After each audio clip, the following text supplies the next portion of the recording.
Hello दोस्तों, कैसे हो? आपका स्वागत है तिरपान स्टडी सेंटर में। आज जो हम करने जा रहे हैं क्लास 12th एनआईएस बोर्ड का जो है चैप्टर नंबर 21। ये 21 चैप्टर जो है ज्योग्राफी का है, जिसमें आज हम करेंगे ओवर वाटर रिसोर्सेज, यानी हमारे जो है जल संसाधन क्या है उसके विषय में हम विस्तार पूर्वक चर्चा करेंगे। ये टॉपिक जो है कई मानने में हर एक क्लास के बच्चों के लिए इम्पोर्टेंट है, चाहे वो सीबीएसई में पढ़ते हों, चाहे एनआईएस बोर्ड के बच्चे हों, चाहे यूपी बोर्ड के बच्चे, चाहे बिहार बोर्ड के बच्चे हों, चाहे किसी भी बोर्ड के बच्चे हों, उन सबके लिए महत्वपूर्ण रहेगा। साथ में जो बच्चे कंपटीशन की तैयारी करना चाहते हैं उनके लिए भी ये टॉपिक बहुत ही महत्वपूर्ण रहने वाला है। तो आज जो है हम जल संसाधन के विषय में विस्तार पूर्वक चर्चा करेंगे और जानने की कोशिश करेंगे कि हमारे जल संसाधन किस प्रकार हमारे लिए महत्वपूर्ण है। लेकिन चैप्टर स्टार्ट करने से पहले एक बात जो मैं हमेशा कहता हूं, जिसको आपको सोचना भी चाहिए, विचार भी करना चाहिए और अमल भी करना चाहिए, वो ये है कि जब भी वीडियो देखिए पूरा देखिए, क्योंकि अधूरा जानकारी सदैव खतरनाक होता है। साथ में एक इंपॉर्टेंट बात ये भी रहता है, अगर आप पहली बार वीडियो देख रहे हो तो लाइक शेयर सब्सक्राइब करना मत भूलना, क्योंकि दोस्तों लाइक कीजिएगा तो बनाने वाले का मनोबल बढ़ता है, सब्सक्राइब कीजिएगा तो इससे ये होता है कि जब भी मैं कोई वीडियो डालूंगा उसका नोटिफिकेशन आपको समय रहते मिल जाएगा। और देखिए शेयर का मतलब ये होता है कि आपके थ्रू न जाने किन बच्चों को हेल्प मिल जाए, ये आप भी नहीं जानोगे, इसलिए जो है आप शेयर जरूर करो, ठीक है। व्हाट्सएप स्टेटस पे भी लगाओ। दोस्तों एनआईएस सेंटर जो है कई मानने में बहुत से बच्चों के लिए हेल्पफुल है, चाहे वो 8th क्लास हो, 9th 10th 11th 12th हो, चाहे वो एनआईएस बोर्ड के बच्चे हों, ठीक है, चाहे बीए एमए के बच्चे हो, सभी क्लासों के लिए कुछ ना कुछ जो है तिरपान सेंटर में उपलब्ध है। तो इसलिए आपके लिए ज़रूरी है कि आप सब्सक्राइब करके इसको चैनल को जो है सेव कर लो, नहीं तो बाद में अगर रिसर्च करोगे तो शायद आपको ये चैनल प्राप्त ना हो। तो इसलिए सोचना नहीं, विचार नहीं करना है, सब्सक्राइब करके जो है अपने पास सेव करना है। दोस्तों ये तो बात था आपके लिए, लेकिन अब देखते हैं हमारा आज टॉपिक क्या है। The one next topic is the most important here, means of irrigation. There is mean of irrigation here. The irrigation is mainly here are three types here in India. There is a well and tube wells, canals and tank. There is important here. Main threes of irrigation of India here: well, tube wells, canals and tank. And show in this map they are important here. Here show the map. There is the most important Indian net showing irrigation area here. The maximum is the percentage of net showing irrigation area here. 25, this one is 0, and there are less here. Area show in this important point. Here why there are Maharashtra side. There is an important point here. And the second is 25 to the 50 here. An important part show in their side of here are Rajasthan and all are part of India. There Bihar, Madhya Pradesh and other side here. And 50 to the 75 here is an important part, the Kanyakumaris and Uttar Pradesh. There is an important here, and the 75 and above there is an important part here. Only here a show in Punjab, Haryana. There is a most important show in this map, the net showing irrigation area in India. The first point is important here, wells and tube wells. There is an important here, wells and tube wells. Here the water as a sources here. Irrigation by the well is on all practice in India. It has a greatly increased with the use of diesel and electrical pumping set. You know that there's important. It has greatly increased with the use of diesel and electrical pumping set. Irrigated area by wells and tube wells in a 1950 to 51 was only 59 lakh hectare, and which has increasing to the 30 million hectare in a 1997 to 98. During this period, the total irrigation area has increasing from 30% to the 57%. There is important here. And there are a large rivers of underground water in the avalanche plan of northern India.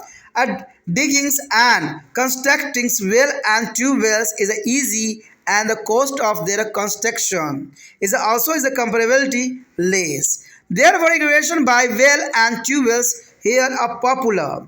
On the other hand, Gujarat, Goa, Rajasthan and Maharashtra are such as state where only about 60% irrigation is carried on by well and tube well. There is an important point here. The 60% irrigation here, the Gujarat, Goa, Rajasthan, Maharashtra are there as the well and tube wells.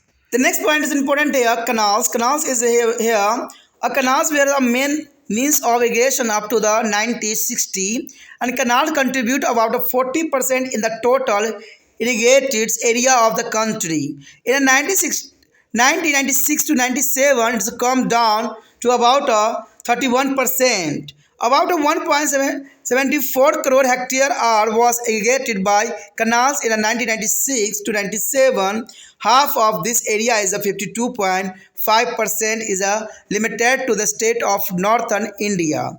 Haryana, Odisha, Karnataka, West Bengal, Andhra Pradesh and Punjab are widely mentioning for a canal irrigation, and Jammu, Kashmir, Mizoram, Assam and Tripura are such states which are greatly dependent upon the canal irrigation because there is a lack of other mean of irrigation in this state. Mizoram, which has the least of irrigated area, completely depended upon to canal for irrigation here. There is an important part here. The next is tanks. Tanks, there is a contribution of tank irrigation has reduced. About 6% of the irrigation area is irrigated by the tanks. Irrigations by tanks is a popular in a peninsula plateaus area. Tamil Nadu is the leading state in irrigation by tank. About 22% area is irrigation by the tank here. In the state of Odisha, Maharashtra, Karnataka, Kerala and West Bengal, tank are used for irrigation. There is an important here. यहाँ पर जो हमारे समक्ष आया है सिंचाई के साधन। सिंचाई के साधन का अर्थ यही हुआ कि हमारे देश में जल से सिंचाई करने की कौन सी तकनीक है जो कि हमारे देश को जो है कृषि प्रधान देश बनाता है। तो इसके अंतर्गत देखा जाए सिंचाई के साधन के अंतर्गत तो भारत में सिंचाई के 3 प्रमुख साधन हैं। पहला साधन तो यही है कि कुएं एवं नलकूप। कुएं एवं नलकूप जो है महत्वपूर्ण सिंचाई माना गया है। उसके बाद नहरों के द्वारा सिंचाई की जाती थी और उसके बाद जो है तालाबों के द्वारा जो है सिंचाई करने का प्रावधान है। तो ये काफ़ी महत्वपूर्ण है और इसके बारे में जो है हम विस्तार पूर्वक आगे चर्चा करेंगे। तो आप इसी तरह पानी से सेंटर के साथ बने रहें। तो यहाँ पर पहला तो यही आता है कि कुएं एवं नलकूप के द्वारा जो सिंचाई करने का क्या प्रावधान है। देखिए भारत में कुएं द्वारा सिंचाई जो है प्राचीन काल से ही होती चली आ रही है और डीजल तथा बिजली के पंपिंग सेटिंग के उपयोग से कुएं तथा नलकूपों द्वारा संचालित क्षेत्र में बहुत वृद्धि हुई है। तो इसमें कोई दो राय नहीं है। डीजल एवं बिजली की जो पंपिंग सेटों के उपयोग से कृषि कुएं और जल जो है नलकूपों द्वारा जो है संचालित क्षेत्रों में बहुत काफ़ी वृद्धि देखने को मिला है। और 1950 से 51 में कुएं और नलकूप द्वारा संचालित क्षेत्र जो है केवल 59 लाख हेक्टेयर ही था। देखिए काफ़ी महत्वपूर्ण बात है कि 50 से 51 में 59 लाख हेक्टेयर ही था। कहते हैं जो कि 1997 से 98 में बढ़कर 3 करोड़ हेक्टेयर से भी अधिक हो गया। तो समझ सकते हो कि इसकी जो है कितनी अधिक मात्रा बढ़ी है। और इस अवधि में कुल संचालित क्षेत्र जो है 30% से बढ़कर जो है 57% तक हो गया है, जो कि काफ़ी महत्वपूर्ण बात को यहाँ दर्शाया गया है। उत्तर भारत के जलोढ़ मैदान में भूमिगत जल के विशाल भंडार हैं। यानी उत्तरी भारत के जलोढ़ मैदान में देखें तो भूमिगत जल के विशाल भंडार हैं और यहाँ कुओं और नलकूपों को खोदना और बनाना बहुत ही आसान होता है। कहते हैं लागत मूल्य भी कम आता है और अंततः इन मैदानों में कुएं तथा नलकूप द्वारा सिंचाई काफ़ी लोकप्रिय है। दूसरी ओर गुजरात, गोवा, राजस्थान तथा महाराष्ट्र ऐसे राज्य हैं जिनमें जो है 60% से अधिक सिंचाई कुएं और नलकूप द्वारा ही होते हैं। तो आप समझ सकते हो कि ये कितना महत्वपूर्ण जो है यहाँ पर अपनी बात रखता है। और यही बात अगर हम मैप में देखें तो बहुत काफ़ी महत्वपूर्ण हो जाता है और मैप से समझना और भी आसान हो जाता है। यहाँ भारत के शुद्ध बोया गया संतुलित क्षेत्र को दर्शाया गया है जो कि महत्वपूर्ण है। अगर आप देख सकते हो तो यहाँ पर शुद्ध बोए गए संतुलित क्षेत्रों का प्रतिशत के अंतर्गत दिखाया गया है। कहते हैं 25% से कम क्षेत्र जो है महाराष्ट्र के साइड आपको दिख रहा होगा और ऊपर देखिएगा तो हिमाचल के साइड भी थोड़ा नज़र आएगा और मेघालय साइड भी इधर साइड नज़र आएगा। तो ये काफ़ी महत्वपूर्ण है। अगर हम 25 से 50 के अंतराल में देखें तो 25 से 50 के अंतराल में यहाँ पर पूरे भारत में आपको नज़र आ रहा होगा, चाहे वो राजस्थान का क्षेत्र हो, चाहे बिहार का हो, चाहे मध्य प्रदेश का हो, चाहे जम्मू कश्मीर का हो, हर क्षेत्र में इसका दबदबा जो है बरकरार है। लेकिन वही अगर हम देखें 50 से 75%, तो 50 से 75% कन्याकुमारी की साइड दिख रहा होगा या आपको दिख रहा होगा जो है उत्तर प्रदेश के साइड। तो ये काफ़ी महत्वपूर्ण है और इसमें हरियाणा क्षेत्र भी आ जाता है। और 75 से जो है अधिक क्षेत्र आपको जो नज़र आ रहा होगा वो पंजाब साइड है। पंजाब और हरियाणा के कुछ क्षेत्र जो है इसके अंतर्गत आते हैं, जो कि काफ़ी महत्वपूर्ण इस मानचित्र में जो ये जो है दर्शाया गया। और आप इसको जो है भली भांति अपने मोबाइल की स्क्रीन पे देख सकते हो और इसको लिख भी सकते हो। उसके पश्चात हमारे समक्ष है नहरें। देखिए नहरें का भी अपना एक महत्वपूर्ण स्थान होता है। कहते हैं सन 1960 तक नहरें जो है भारत सिंचाई का मुख्य साधन थी। देखा जाए तो 60 तक नहरों के द्वारा ही सिंचाई करने का प्रावधान था। लेकिन जैसे टेक्नोलॉजी बढ़ती गई, लोगों ने जो है अपने सिंचाई करने के साधनों का जो है विकास कर लिया। देश के कुल सिंचित क्षेत्र में नहरों की लगभग 40% भागीदारी रही है। यानी देखा जाए तो 40% भागीदारी जो है नहरों की ही है। और 1996 से 97 में यह घटकर 31% रह गई। और सन 1996 से 97 में नहर द्वारा लगभग 1.74 करोड़ हेक्टेयर क्षेत्र का सिंचाई की गई। तो ये देख ही सकते हो कि इसमें कितने जो है आंकड़े की जो है हेर फेर नज़र आ रही है। और इसका आधे से अधिक भाग जो है 52.5% उत्तर प्रदेश के राज्यों में ही सीमित है। तो देखा जाए तो उत्तर जो है मैदानों क्षेत्र में काफ़ी इसका स्थान देखने को मिलता है। नहरी सिंचाई की दृष्टि से हरियाणा, उड़ीसा, कर्नाटक, पश्चिम बंगाल, आंध्र प्रदेश और पंजाब का नाम उल्लेखनीय है। जम्मू कश्मीर जो है, मिजोरम, असम और त्रिपुरा ऐसे राज्य हैं जो सिंचाई के लिए अधिकतर नहरों पर ही निर्भर होते हैं। तो ये काफ़ी महत्वपूर्ण है कि जम्मू कश्मीर, मिजोरम, असम, त्रिपुरा ऐसे राज्य हैं जो सिंचाई के लिए अधिकतम नहरों पर ही निर्भर हैं, क्योंकि इन राज्यों में सिंचाई के अन्य साधनों का काफ़ी अभाव रहा है। और सबसे कम संचलित क्षेत्रफल वाला राज्य जो है मिजोरम है। और सिंचाई के लिए पूर्णतः नहरों पर ही ये राज्य जो है निर्भर हैं।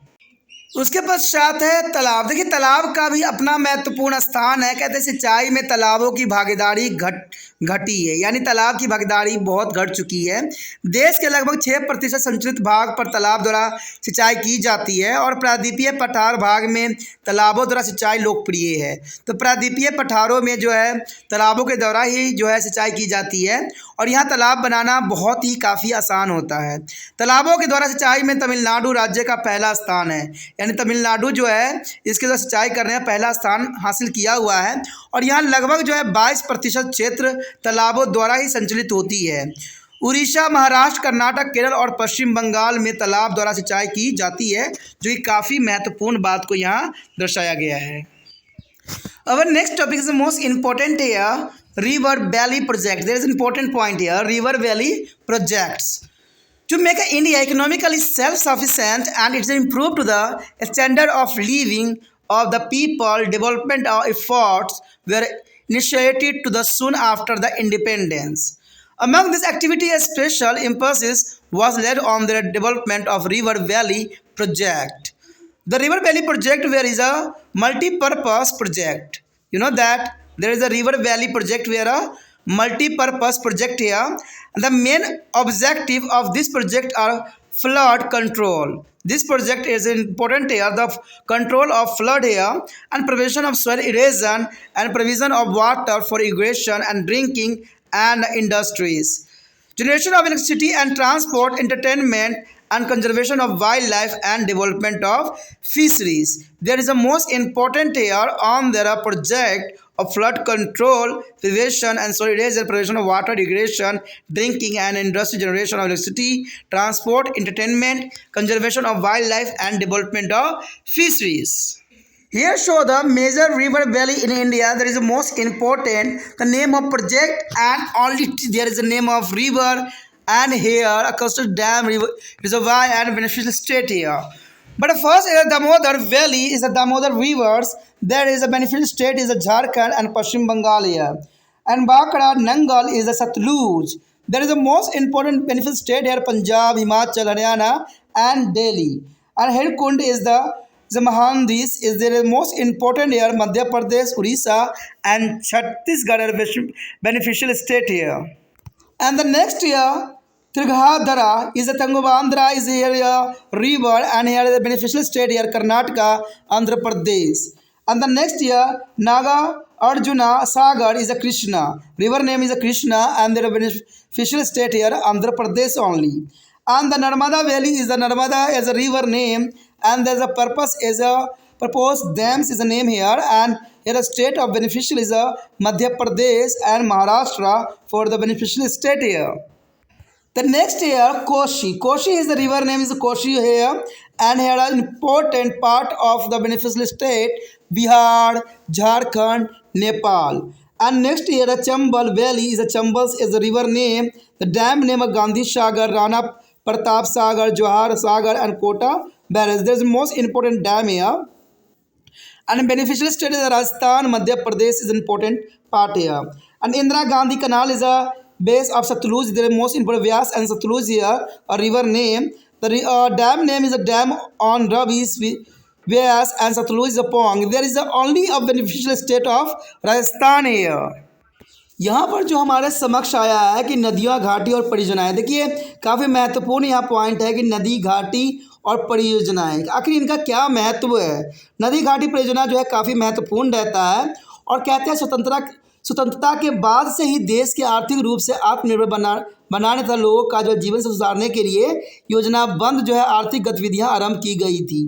काफ़ी महत्वपूर्ण है। देखिए नदी, घाटी, परियोजना के अंतर्गत जो है कई राज्यों को जो है विकसित और समृद्ध बनाई गई है, इसमें कोई दो राय नहीं है। इसमें से नदी, घाटी परियोजनाओं के विकास पर विशेष बल दिया गया है, और इस परियोजनाओं द्वारा जो है नदी, घाटी से जुड़ी विभिन्न समस्याओं का भी हल करना जो है उचित समझा भी गया है। इसमें बाढ़ नियंत्रण, मृदा अपरदन पर रोक, सिंचाई और पीने के लिए पानी, उद्योग के लिए जल उपलब्ध कराना, विद्युत उत्पादन, परिवहन, मनोरंजन, वन्य जीवन संरक्षण और मत्स्य का विकास इस परियोजना का मुख्य उद्देश्य रहे हैं। तो कहते हैं ये जो परियोजनाएं बनाई गई है अत्यंत महत्वपूर्ण है, और महत्वपूर्ण यहाँ पर और भी रखते हैं। आगे जो हम देखेंगे चलिए देखते हैं कि यहाँ पर कौन सी परियोजनाएं बनाई गई और इसका कौन से देश को जो है वो बेनिफिट मिला है। यहाँ पर आप देख सकते हो कि भारत की प्रमुख नदी और घाटी परियोजनाएं यहाँ दर्शाया गया है।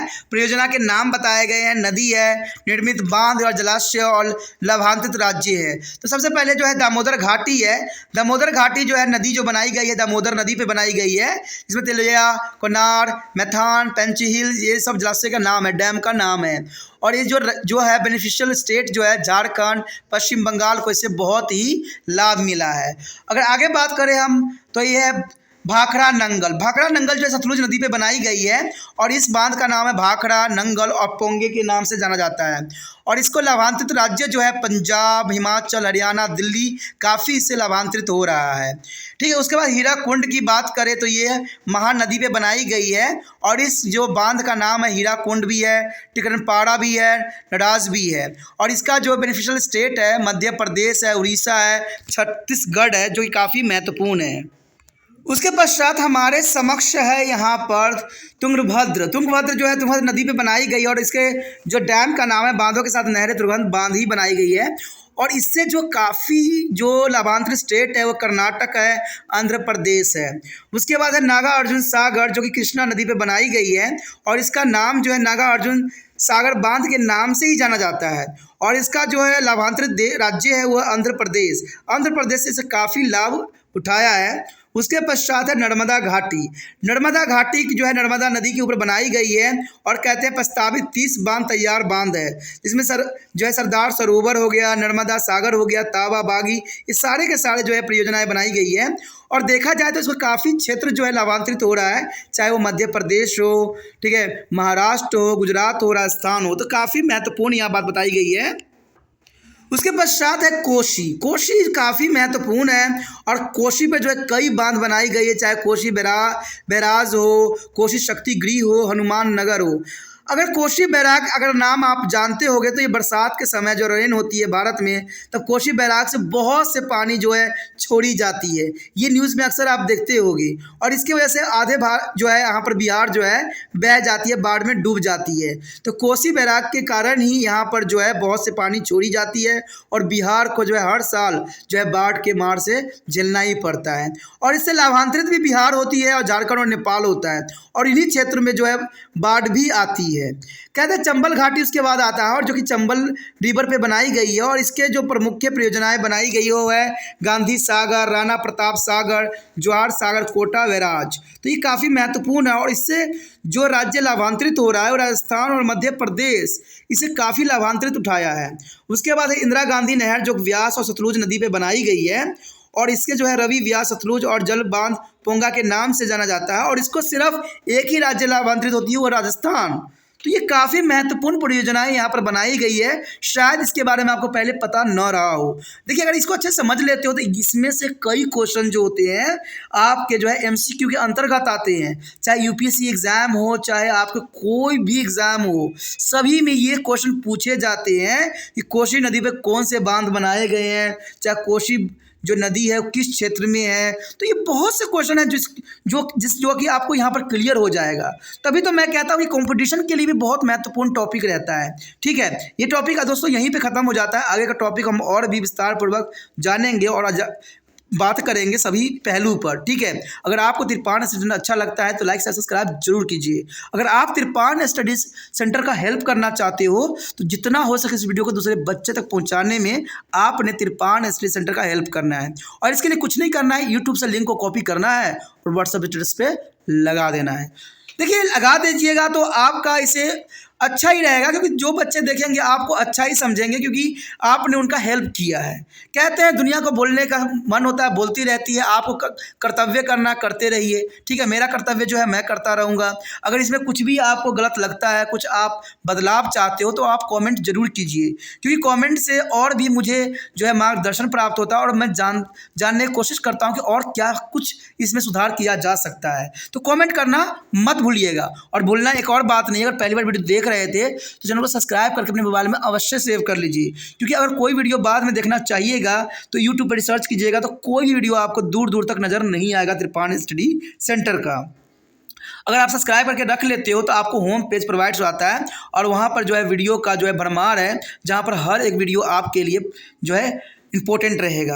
अगर आप क्लास के अंतर्गत देखना चाहते हो, टॉपिक के अंतर्गत देखना चाहते हो तो इसके लिए प्लेलिस्ट का भी प्रावधान है, जहां पर आपको हर एक टॉपिक के अंतर्गत, क्लास के अंतर्गत सभी वीडियो जो है उपलब्ध है, जहां पर आप उसको देख सकते हो, समझ सकते हो और एग्ज़ाम में अच्छे अंक प्राप्त कर सकते हो।